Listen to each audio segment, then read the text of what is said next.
look at that suit. He thinks he's so important. I know, right? Oh my God, he's here. Hello? Is this the right address? Before we dive deeper, let us know in the comments where you're watching from. We'd love to hear from you. And if you're new here, click on the subscribe button to my channel, City of Afro-Korean Tales, so you never miss any of our upcoming videos. The rain had not stopped since morning, and Kang Do-yoon stood in front of the mirror in a cheap motel room, staring at a face the world had never truly seen. Tomorrow, 3,000 employees would call him Sir without knowing his real name. Tonight, he was about to become invisible.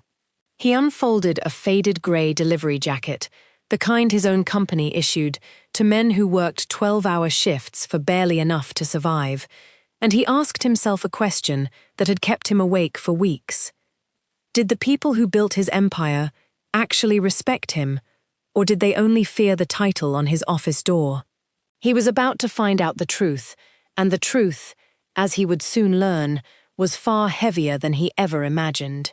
Do-yoon was 34 years old, the CEO of Halcyon Logistics, a company his late father built from a single delivery van into one of the largest shipping networks on the East Coast. He had tattoos running along both forearms, remnants of a rebellious youth before responsibility swallowed him whole, and a face that made boardrooms go quiet when he walked in. But none of that mattered to him tonight. What mattered was the whisper he kept hearing from senior staff, the same phrase repeated in hushed tones every time his name came up. They said the warehouse workers hated him. They said management was cruel behind closed doors. He needed to see it himself, not through reports, not through spreadsheets, but through his own eyes, wearing his own company's uniform. He told only one person his plan, his assistant Grace, who begged him to reconsider.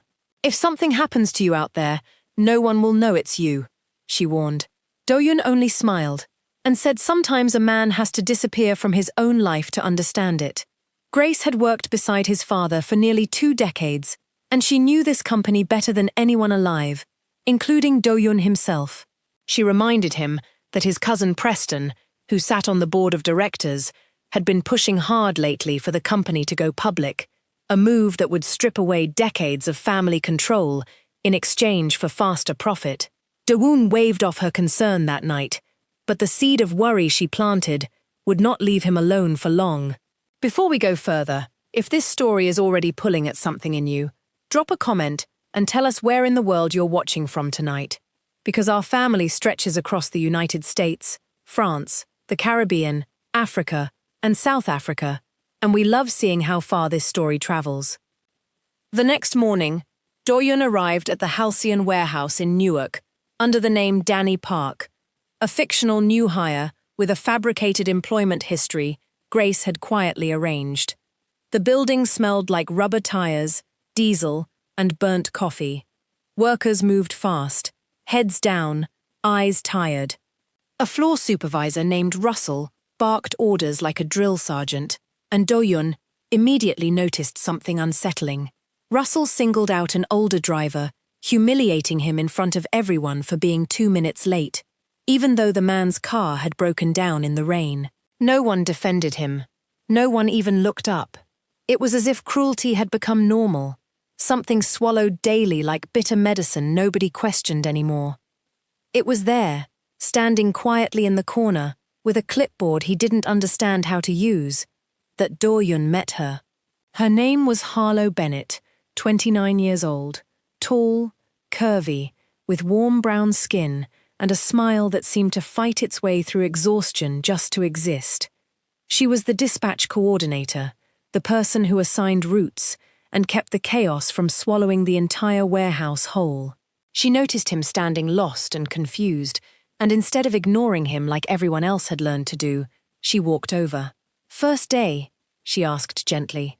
"You look like you're about to throw up." Do-yoon laughed despite himself. It was the first genuine laugh he'd had in months. Harlow took him under her wing that day, showing him how to scan packages, how to survive Russell's temper, which routes had the worst traffic, and which ones gave you a few minutes to breathe. She didn't have to do any of it. She had 40 deliveries of her own paperwork to manage, and yet she chose kindness in a building that clearly punished softness. Do-hyun watched her carefully, not as a CEO evaluating an employee, but as a man quietly falling into something he didn't expect to feel. By the end of the first week, disguised as Danny, he learned that Harlow was raising her younger brother alone after their mother passed away from illness 2 years earlier, working double shifts just to keep their small apartment in Elizabeth, New Jersey. As the days passed, Do-hyun began noticing the smaller details of warehouse life that never appeared in any corporate report. The break room had a single working microwave for over 200 workers. The vending machine had been broken for 8 months, and nobody had ever bothered to fix it. Workers brought lunch in reused grocery bags because the company had quietly cut the lunch stipend the year before without much announcement. He noticed the smell of instant noodles mixed with the metallic scent of the loading dock every single afternoon at exactly 12:15, a routine so consistent it felt like a heartbeat. These were not things men in his position were ever meant to notice, and yet now that he had seen them, he could not force himself to look away. The deeper Do-hyun went into this hidden world, the more disturbing patterns surfaced. Russell wasn't simply a harsh supervisor. He was skimming overtime pay from workers who couldn't afford to complain, threatening to fire anyone who reported him to corporate. Workers whispered that complaints filed against him mysteriously disappeared before reaching upper management. Do-hyun began quietly documenting everything: dates, names, incidents, using a small notebook Harlow assumed was for training notes. Every night he returned to his modest motel room and stared at the growing list of injustice happening under his own name, wondering how something so wrong had existed for so long without him knowing, and wondering what else his company had been hiding from him in silence. One evening, exhausted and aching in muscles he didn't know he had, Do-hyun sat outside the warehouse on an overturned crate, waiting for a bus that always seemed to run late. Harlow found him there, and instead of walking past, she sat down beside him and offered half of her sandwich without a word. They talked for over an hour that night, not about work, but about loss. She told him about her mother's final months in the hospital, how she used to sing an old church hymn under her breath while sitting by the bedside, and how the smell of hospital coffee still made her stomach turn to this day. Do-hyun told her, in a half-truth he regretted immediately, that his own father had passed 2 years earlier from a sudden heart condition, and that he still hadn't figured out how to fill the silence his father left behind in every room of the company he built. Before we continue, let us know in the comments, if you were in Do-hyun's position and discovered your own company mistreating people while your name was on the building, what would you do first? Would you confront it quietly, or would you burn it all down in front of everyone? We genuinely want to know how you would feel if this happened to you, because stories like this only matter if they make us look inward. Meanwhile, back at Halcyon's corporate headquarters in Manhattan, a very different kind of storm was building. Preston Kang, Do-hyun's cousin, and a senior board member, called an emergency meeting with 3 other investors while Do-hyun was unreachable, his phone deliberately left behind in his office drawer as part of his disguise. Preston argued that the CEO's sudden disappearance, 3 full weeks without a single appearance at headquarters, was proof that Do-hyun was unfit to lead a company this large. He proposed a vote to temporarily suspend Do-hyun's operational authority, citing the excuse of erratic behavior, while quietly positioning himself to push the public offering through in his absence. Grace, sensing the shift in tone during these meetings, began quietly warning Do-hyun through coded messages left with the motel's front desk, since she didn't dare risk exposing his location through his personal phone. 3 weeks into his disguise, tension reached its breaking point on the warehouse floor. Russell accused an elderly driver named Walter of stealing a package, based on nothing but a hunch and a grudge. Walter, a 61-year-old man supporting his disabled wife, begged for a chance to prove his innocence. Russell refused, calling security to escort him out immediately, humiliating him in front of the entire floor. Harlow tried to intervene, insisting Walter would never do such a thing, but Russell threatened her job too. Do-hyun, still hidden behind the identity of Danny Park, felt something crack inside his chest. This was no longer research. This was his family being hurt in front of him, and he could no longer stay silent, though he forced himself to wait one more day, knowing he needed undeniable proof before he could act. That night, Do-yun couldn't sleep. He kept replaying Walter's face, the humiliation, the fear in his eyes, as security walked him out like a criminal for a crime he never committed. He thought about his father, who used to say a company is only as strong as the dignity of its weakest employee. He thought about Harlow, who worked herself to exhaustion just to give her brother a stable life, never once complaining about how unfair her circumstances were. Do-yun realized he had spent years hiding behind numbers and quarterly reports, while real people suffered quietly beneath him.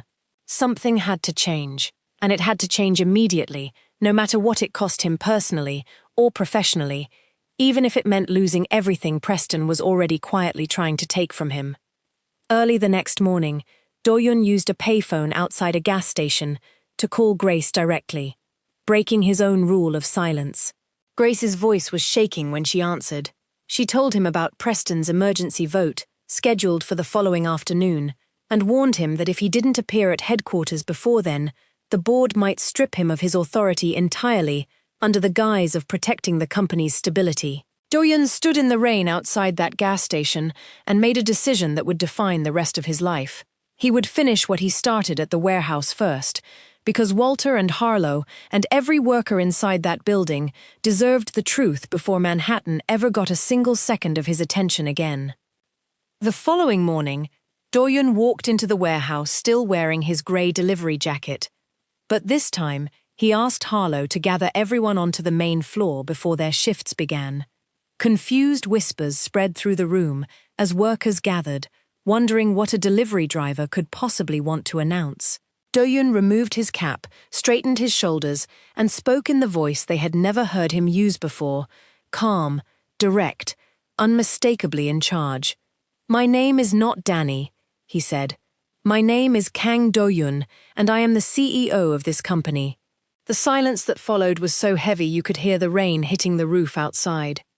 Gasps rippled through the crowd.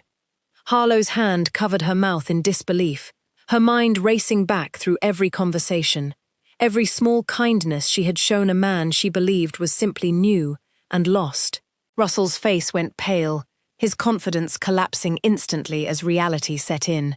Do-yun continued speaking, his voice steady but filled with quiet anger.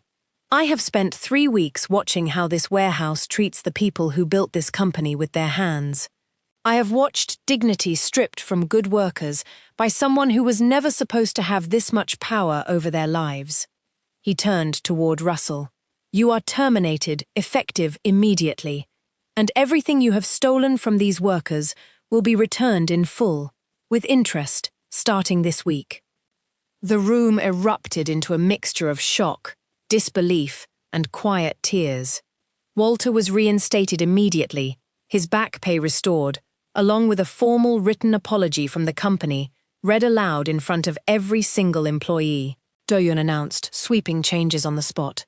An anonymous reporting hotline directly to his office, mandatory fair wage audits across every warehouse location, a restored lunch stipend, and a promise that no employee would ever again be silenced out of fear.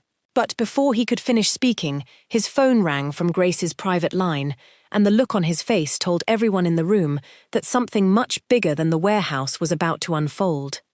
Grace's voice was frantic. Preston had moved the board vote up by several hours, hoping to finalize the decision before Do-yun could possibly return. If Do-yun didn't reach the Manhattan boardroom within 90 minutes, the vote would proceed without him, and Preston's allies already had enough support to pass it. Harlow, standing close enough to hear the panic in Grace's voice through the receiver, quietly stepped forward. "Go," she said. "Whatever this is, go handle it. We'll be here." Do-yun looked at her for a long moment, torn between two worlds colliding at once, before nodding and rushing toward the door, Walter's grateful tears and Harlow's steady voice, the last things he carried with him, into the storm outside. Before we go any further, if you're feeling the tension building right along with Do-yun, Tell us in the comments how you think this boardroom confrontation is going to end.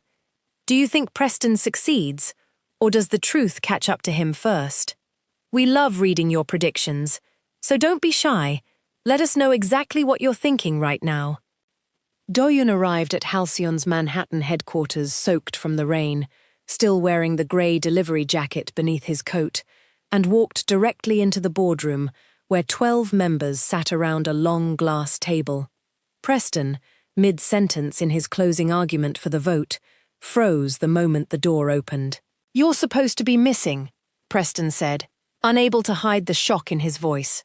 Do-yoon calmly took his seat at the head of the table and replied, "I wasn't missing. I was learning something. None of you have bothered to learn in years. What it actually feels like to work for this company, instead of simply owning it." He then did something none of them expected. Instead of immediately dismissing Preston's accusations, Do-yoon presented the notebook he had filled over 3 weeks, page after page of documented mistreatment, stolen wages, and silenced complaints that had never once reached the boardroom, despite dozens of formal filings. He revealed that Russell's abuse had been protected for over a year by a mid-level executive who buried every single complaint to keep numbers looking clean for shareholder reports. An executive who, it turned out, reported directly to Preston himself. The room went cold. Preston's allies, who had been ready to support his takeover, suddenly found themselves reconsidering everything they thought they knew about the man pushing so hard for immediate change. Preston tried to recover, insisting that Do-yoon's disappearance alone proved he was unstable and unfit to lead a company of this size. That real leaders delegate rather than disappear into warehouses playing pretend. Do-yoon stood slowly, his voice steady, but sharp enough to cut through the room's tension. A real leader doesn't need a disguise to know what's happening under his own roof. But apparently I did, because the people closest to me were too busy hiding the truth to tell me themselves. He looked directly at Preston. The only person in this room who needed something hidden was you, because an IPO right now would have buried every one of these violations under fresh investor money before anyone ever had the chance to ask a single question. The vote to suspend Do-yoon's authority collapsed within minutes, board members quietly withdrawing their support one by one as the weight of what he'd uncovered settled over the room. Preston, humiliated and exposed, resigned from the board before the meeting even formally ended, his ambitions for a rushed public offering dissolving along with his credibility.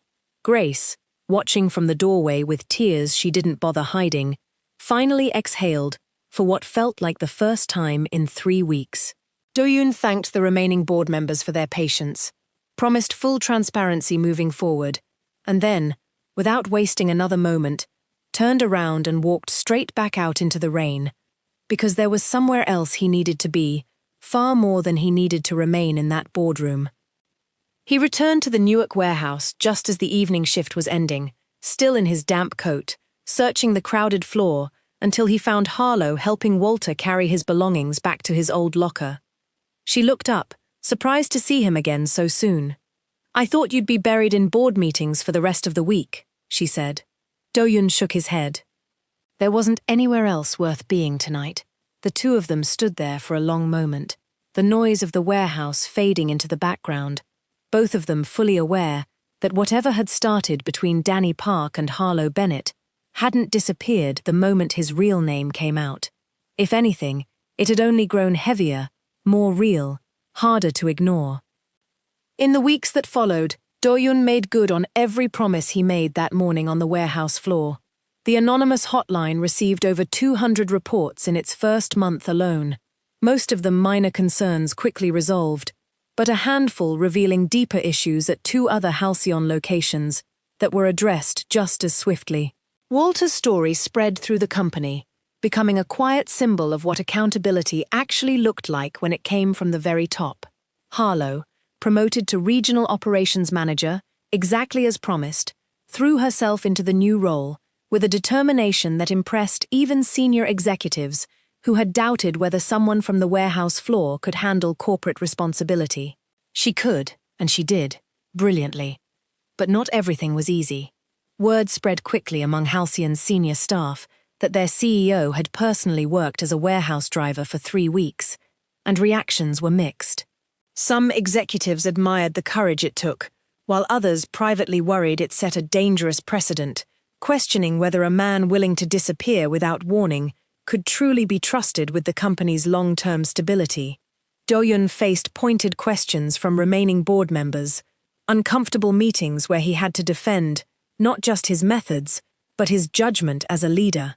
Harlow, watching him navigate these tense conversations from a distance, began to understand just how much pressure rested on his shoulders every single day, a pressure he had carried quietly and alone, long before she ever met him disguised as Danny.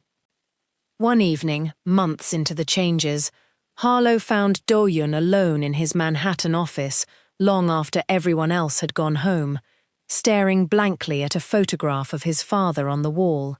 She knocked gently on the open door. "You look like a man who forgot how to go home," she said. Do-yoon managed a tired smile. "This building was my father's whole life. Sometimes I wonder if I'm running it the way he would have, or if I'm just trying to prove something to a man who isn't here to see it anymore." Harlow sat down across from him, unafraid of the silence that followed. "I think he'd be proud that you actually went and found out the truth, instead of hiding behind a desk," she said softly. "Not many men in your position would have done that." Their conversation that night stretched long past midnight, drifting far from company matters into something quieter and far more personal.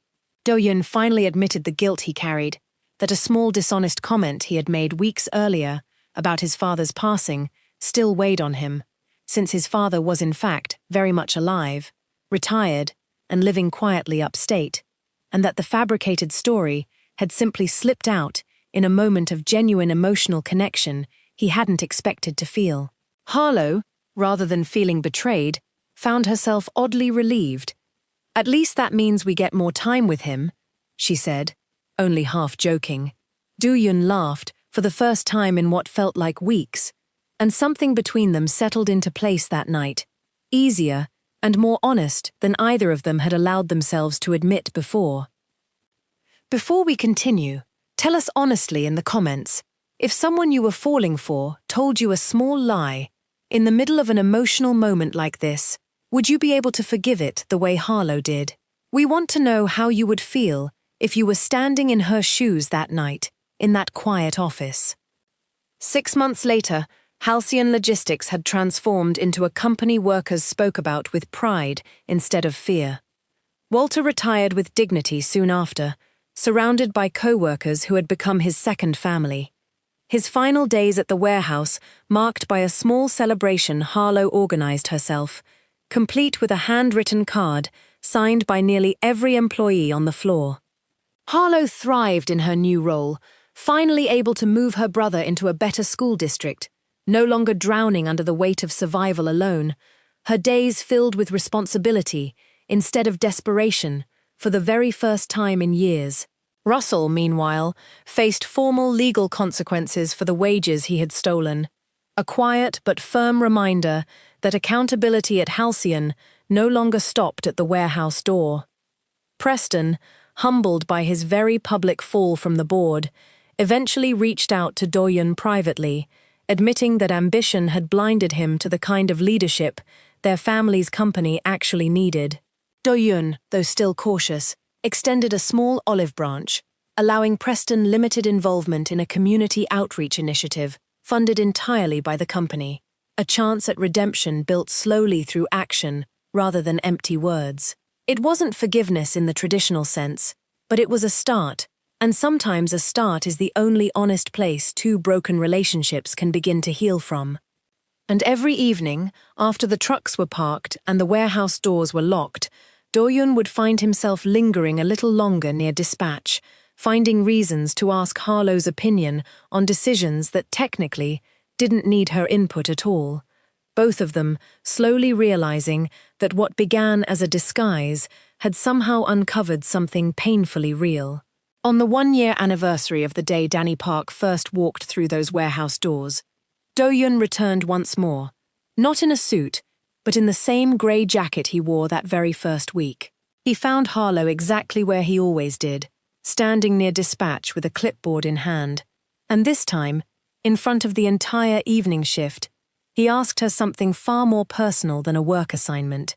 A question that had nothing to do with routes or schedules at all, and everything to do with the quiet truth two people finally allowed themselves to feel.